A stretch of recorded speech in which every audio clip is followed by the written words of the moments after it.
Estamos conversando con Gonzalo Cabezón, hermano de Rodrigo, y por supuesto también con Sebastián Carter, que se integró antes de la pausa comercial a nuestra conversación.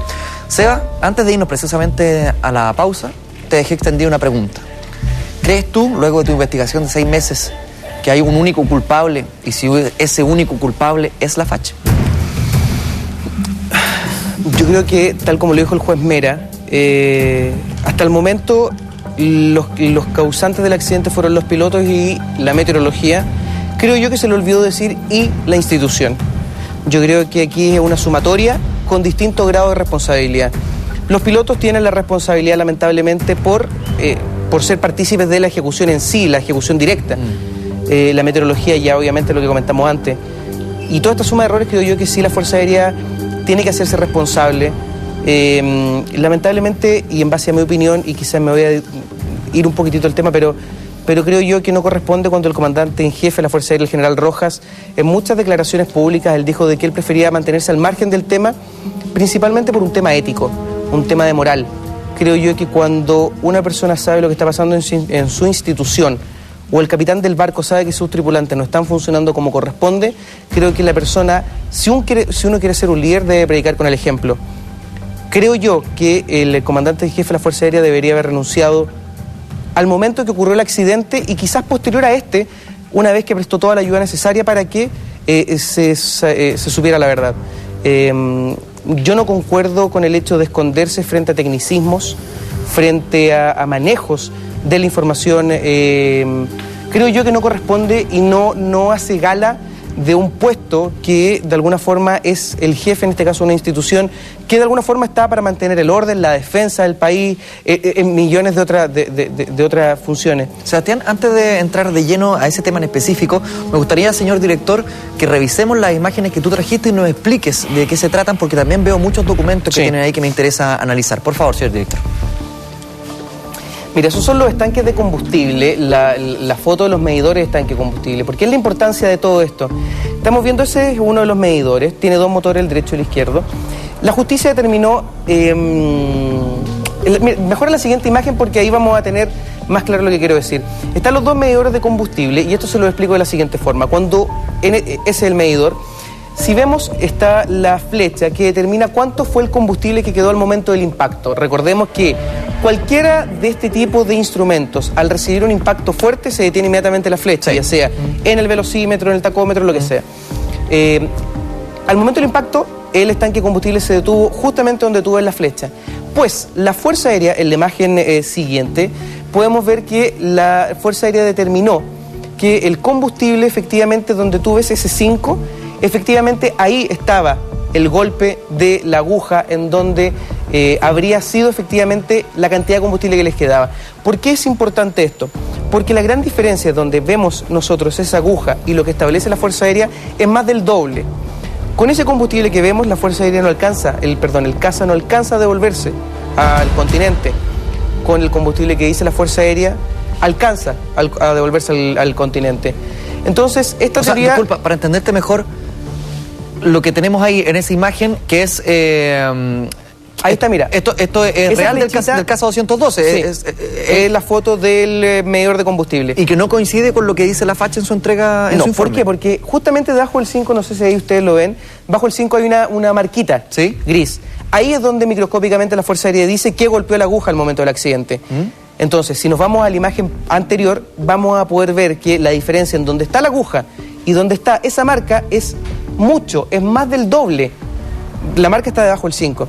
Entonces, ¿cuál es la diferencia? Son de 170 libras aproximadamente lo que se ve ahí y más de 380 libras lo que dice la Fuerza Aérea que les queda de combustible.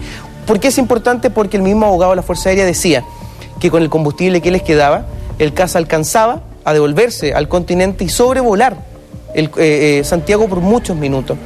Yo he conversado con pilotos de la Fuerza Aérea, con instructores de CASA y que han hecho esta misma misión y me dicen de que es imposible de que el CASA despegue desde Santiago a Juan Fernández y logre el retorno sin los estanques subalares. Entonces tú dices, ¿dónde la Fuerza Aérea se contradice de una manera tan importante? El CASA supuestamente, de acuerdo a la versión del abogado, tenía el combustible necesario para devolverse. Pero esta misión se hizo con punto de no retorno. para que se entienda lo que es el punto de no retorno, es una misión que pasado cierto punto, cierta distancia, el avión no puede devolverse al continente porque es el último momento para decidir si llegan a destino o se devuelven al origen. Entonces tú dices, ¿por qué se hizo una misión con punto de no retorno si el combustible alcanzaba para volver? O sea, están cayendo de alguna forma en una contradicción. Si el combustible alcanzaba para ir y para volver y para sobrevolar, ¿para qué hacemos una misión con punto de no retorno? Entonces la Fuerza Aérea incurrió en muchas negligencias, en muchos errores, y creo yo que uno de los principales errores, de acuerdo a todo lo que yo he investigado, ha sido el tema del combustible. El avión, la última pasada que hizo por Juan Fernández, fue 7 minutos para las 5 de la tarde. El avión se iba a caer exactamente igual a las 5:30 o cuarto para las 6 de la tarde. Ese avión, no lo quiero decir premeditadamente, pero sí estaba destinado a caerse. El avión, lamentablemente, se privilegió realizar una misión con los tripulantes, en donde yo, dentro de acá tengo un resumen de todos los papeles. Aquí yo tengo en mi poder, esto es la transcripción de las conversaciones de la torre de control. cámara puedes mostrarla, Sebastián. Ahí. Eso es la transcripción de la torre realizada por la PDI, la transcripción de la torre de control. Está desde que el CASA comienza a realizar esta misión a Juan Fernández hasta que el avión ya se pierde totalmente. Lo que llama la atención, una de las cosas que quiero hacer hincapié, es que dice en la parte final lo siguiente: todas las transcripciones de los audios registrados antes de 10 para las 5 no fueron entregados para ser transcritos. A mí me llama la atención que de alguna forma nosotros estemos en presencia de un avión. De partida, que el avión tenía que volar a 9.000 pies de altura, y vemos aquí en la transcripción que alcanzó alturas de casi 16.000 pies. Casi alcanzó el doble de altura. Cuando se dice, ¿por qué el avión voló casi al doble de la altura que solicitó, que normalmente vuela? Se plantean dos teorías. Una, de que efectivamente había una mala meteorología, lo que podía provocar una formación de de hielo en las hélices. Y la otra teoría es que efectivamente no tenían combustible y se tomó la decisión de volar a mayor altura para que haya menos roce, por ende el gasto de combustible era menor. Cuando se le pregunta, en este caso a los familiares, y aquí Gonzalo me puede ayudar, el ministro dice, bueno, pues yo no estoy investigando eso. Yo estoy investigando del momento en que el avión se cae.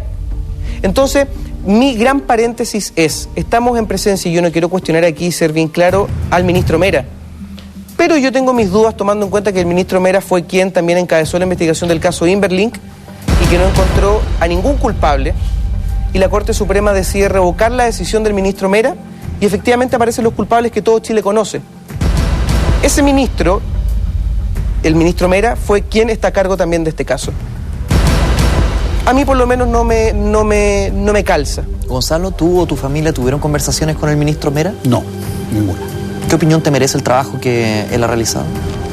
Creo que, si bien es cierto, el ministro Mera contó con todos los antecedentes, ¿cierto?, como para emitir una opinión, pecó de algo, la estrechez, la limitez de su investigación, se limitó a ese hecho.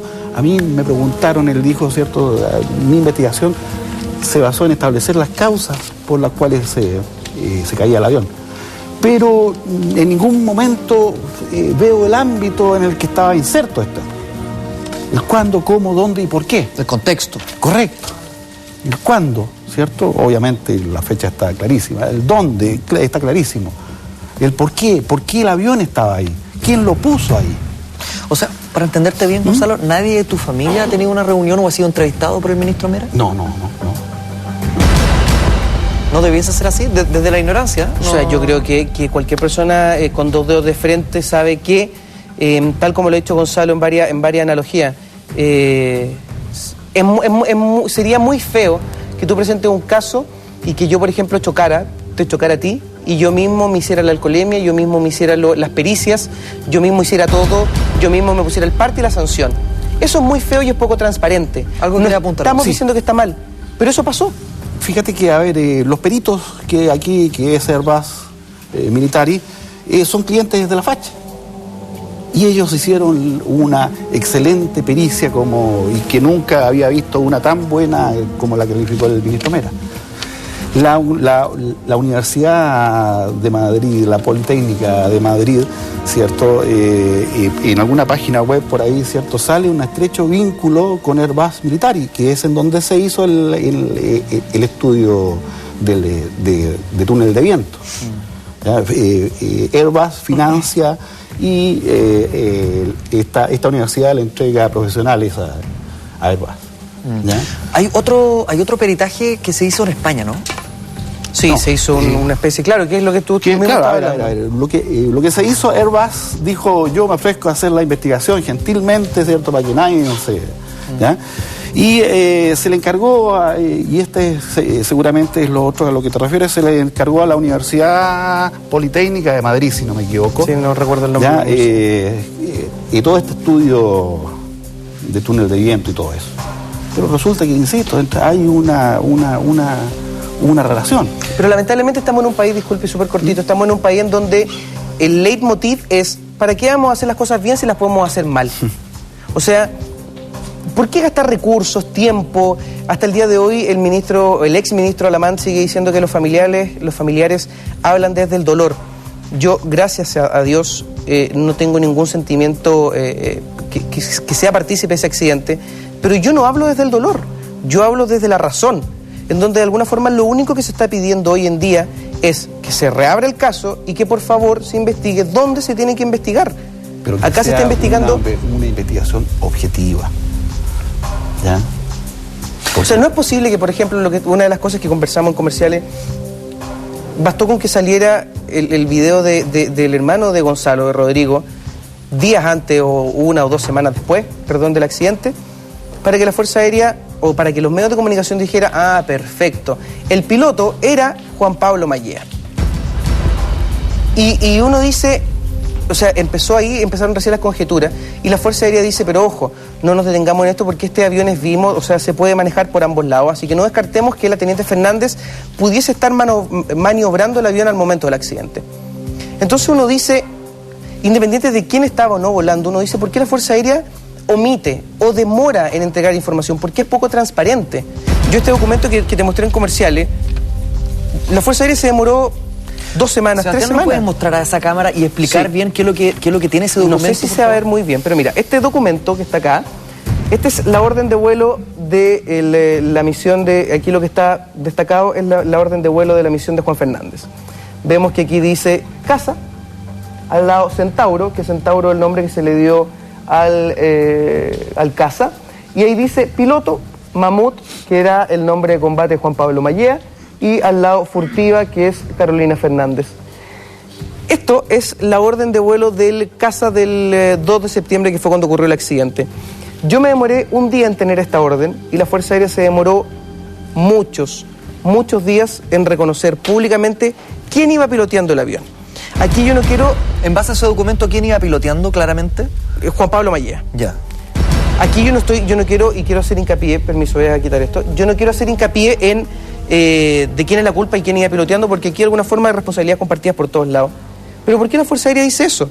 En una conferencia de prensa que dio el general Celedón, un periodista le pregunta y le dice, ¿qué hay de cierto que existió una misión en donde habría habido un cuasi accidente?